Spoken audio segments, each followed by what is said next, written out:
Politically அப்பா வந்து இந்த மாதிரி விஜய் சாரை பத்தி இப்படி பேசிட்டு இருக்காரு, நீ இப்படி டைட்டில் இப்படி பண்ற, இது அப்படியே இதுவா இருக்குன்னு சொல்லும்போது ஐ செட் அம்மா அவருடைய ஸ்டாண்ட் அண்ட் அவருடைய பொலிட்டிக்கல் ஆக்ஷன்ஸ்ன்றது டிஃப்ரெண்ட். என்னுடைய சினிமான்றதும் என்னுடைய கரியர்ன்றதும் என் டிராவல்ன்றதும் டிஃப்ரென்ஸ். இது வந்து யாருக்குமே வந்து ஐஸ் வைக்கிற ஜோன்லாம் இல்லை.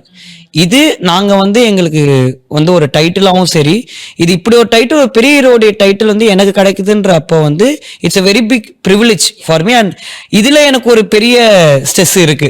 ஐ ஹாவ் டு ப்ரூவ் அந்த டைட்டிலை நம்ம வாங்கினப்போ அது டெஃபினட்டா ஒன்று நல்லா வரணுன்றது. ஸோ இதுக்கும் அதுக்கும் சம்பந்தமே இல்லாம அண்ட் டெஃபினட்டா வந்து ஆடியன்ஸும் they are not going to relate between these both. இது தனி அது தனின்ற கிளாரிட்டி எல்லாருக்குமே இருக்குன்றதுல வி வர் very clear.